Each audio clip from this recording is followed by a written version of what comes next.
Hey everyone, today I have a really fun video for you. I'm going to do my second round of minimalism stories that you, my viewers, sent me. I haven't read them deeply, so I'm genuinely reacting to them for the first time, but I did do some quick skimming, so I have a little bit of a sense that these stories are really interesting, engaging, and give some good points and perspective about decluttering and minimalism. I'm looking for more stories, so if you want to send in yours, please do. You'll find the instructions in the description box below.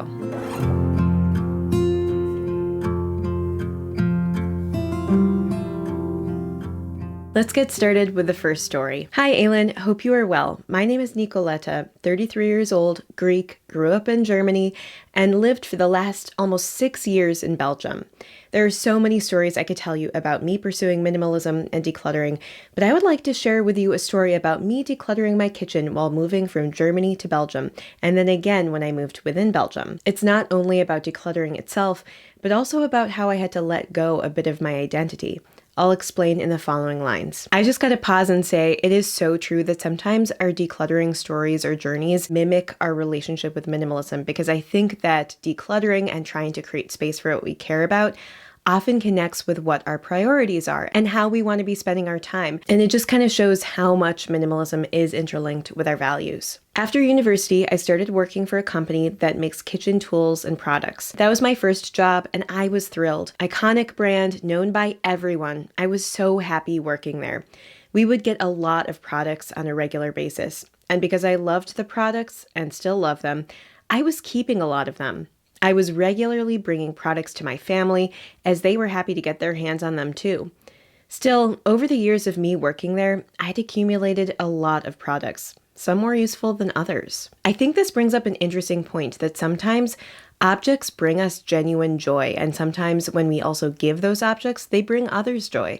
And that's why I think sometimes decluttering and pursuing minimalism can get really difficult, and that those objects get so tied up in our relationships, and they actually sometimes make us happy, often maybe more in the short term, but they do have an effect on us. And so I think that's why sometimes decluttering is just so challenging. But I think it's helpful to acknowledge that or admit that the power objects have over us, because if we can't acknowledge that and reckon with that, how are we ever going to reduce our stuff? Because ultimately we'll just be in denial about why we collected it in the first place. I also have to add the point that minimalism isn't just about caring less about our stuff. Sometimes it's actually about enjoying our stuff more or caring for it more. And so sometimes if we have stuff that we appreciate or we enjoy, it might still be minimalism consistent. Anyway, let's get back to the story. 3.5 years into this job, I got the chance to move to Belgium, still working for the same company, but in a different position. So I took the offer, found a place in Belgium, and packed my things in Germany.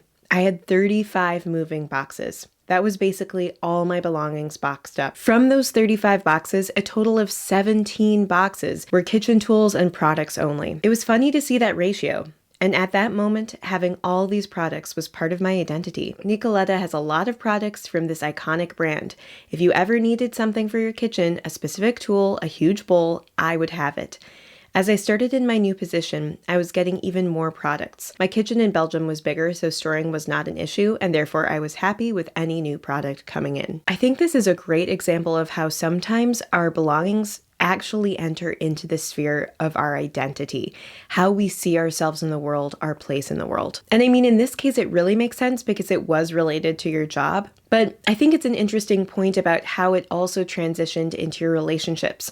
The people knew, like, if I needed that perfect bowl, I went to Nicoletta. It just goes to show that sometimes we start to create these expectations for ourselves, starts to embed in our relationships and how we connect with other people. And I think it's just something to be aware of as we navigate relationships. How much are my belongings kind of taking hold of those relationships? Maybe those people in your life are just grateful for you, and one way of thanking you is to thank you for the physical object that you gave them. Or maybe when they compliment you, a big motivator in that is that they like you and they just want to connect with you. And you know, it's not necessarily always a bad thing. Sometimes objects can serve as this physical manifestation of something happening in a relationship. Sometimes objects can serve as symbols, and I get that, and I don't think it's possible to fully extricate ourselves from that in society. But I think it's something to be aware of and to realize that just because someone has built up an identity around something, or just because someone perceives something about you because of your belongings, it doesn't mean we have to stick to that path. We can have a little flexibility. We don't need belongings in order to create connections. Anyway, I really went off on a tangent, but let me keep going. Over the years, I had started decluttering and living more intentionally. It was showing in my apartment. Everything looked more streamlined and cleaning was easier. But I'd never decluttered my kitchen because in a way, the content of my kitchen was representing a lot of my identity as an adult. 90% of my kitchen content came from my work, and my work was a big part of me and who I was. So parting with my kitchen stuff would mean parting with some of my personality. So I didn't. That's a great point too, that sometimes it's harder to declutter the things that are wrapped up in our personal identities. I totally am with you. Fast forward another 3.5 years, I eventually decided that it was time to leave my job and start a new job. Different company, different industry, different products. At the same time, I was moving to a different apartment. That was the time I had to really sit down and be honest with myself and, in a way, redefine myself. I would no longer be working for this household company. I evolved as a person. I was ready for a new challenge. That's why I was starting a new job. Is my kitchen stuff really a part of my personality? The truth was, deep down, I was not happy having all my kitchen cabinets full with products I was not using regularly enough to justify their existence, especially when I was trying to be more intentional in general. I didn't even like cooking that much. I still don't, BTW. And really, was this what I wanted to be known for? The girl with the kitchen tools? That's really interesting.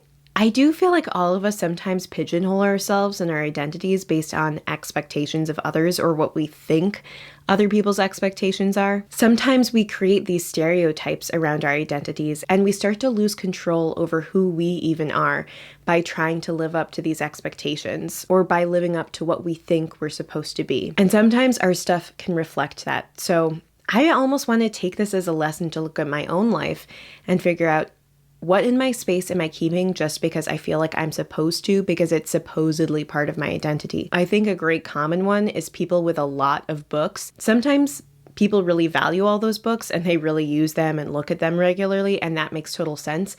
But I do think for a lot of us, we keep books because they say something about us, or we feel like we're supposed to keep books because books are good or something, and it's wrapped up in our identity and we put them on the bookshelf and then people see them when they come over, and so it is wrapped up in how we relate to other people as well. But I think quite often those books just stay on the shelf for years and years and years, and so I think that's a good reminder for me to look at my own life and to think, what in my house am I just keeping because I'm living up to some kind of part of my identity that I think other people want of me or that I just seem to want of myself? But do I really use this object and do I really want it? So here is something that I did when I was packing for my move. I took a moving box, labeled it Kitchen VIP. That was for all the kitchen products I was really using daily / multiple times a week, and those products had to find their place in my kitchen. The rest of my kitchen products I stored by priority, asking myself, if there's still space in my kitchen, which item would I put in next? In the end, none of the other products, except the ones from the VIP box, made it into the kitchen. I stored the other boxes in the basement storage unit that belongs to my apartment. I couldn't part with them just yet. Given the progress I made so far, I gave myself grace for not being able to give the rest away. I still have this box in my storage unit, and I recently started using them as gifts, or if one of my coworkers would like to try a product, I would bring it to them. Love that. Great idea. So decluttering and living minimalistic has not been a perfect process, straightforward, or crystal clear. And I don't think it ever will be, at least for me. By letting go of what I considered part of my identity, I made space for a new me. Sounds a bit cheesy, but for a lack of better phrasing, I'll go with that. I'm now Nicoletta, who lives intentional, period. I assess my space by asking if it helps me live the life I want for myself now, knowing that maybe in a year from now, I will give away some to make space for something new. So that was my story I wanted to share with you. It's a great idea to start a community. Thank you for the videos. I watch them because they help me stay on track and motivated, and I like how calm you are in your videos. There is already so much noise around us, and therefore I appreciate your style even more. All the best, Nicoletta. Thank you so much, Nicoletta. I love the kind of message it ended on, that sometimes decluttering isn't straightforward. There's not a clear path. Sometimes it's complicated and you're not sure which step forward is the right step. Like you could go in slightly different directions. There are different strategies, different approaches, and you're not sure what's right for you. But I think those are the natural growing pains that happen as we learn how to declutter. I think like anything else, it takes practice and it's not easy right away sometimes. And sometimes we can even get a fair ways into it and then have a struggle over which value is more important to me, this piece of my identity or having less. And sometimes our values can contradict each other. And so it's complicated and that's okay. And I think that's a normal part of this process. And I think just finding the path that works for you, that helps you get closer to what you envision for your life is all you can really do. And it sounds like that's what you've been doing.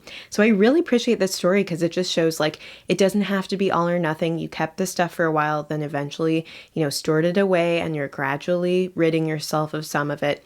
It just seems like a really healthy kind of interaction with your belongings and that it is a gradual but powerfully impactful process. So I think I'm just going to leave this video at one story because I think there were a lot of lessons that came out of that one. But again, thank you so much for this story.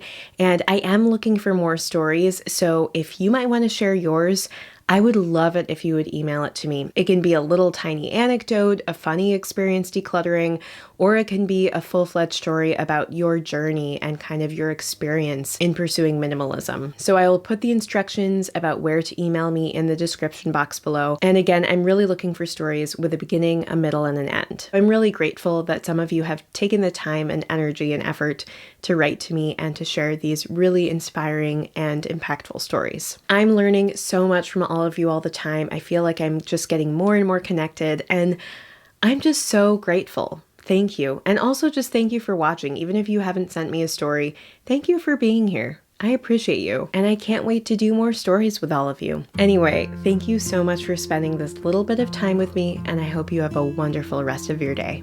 Bye.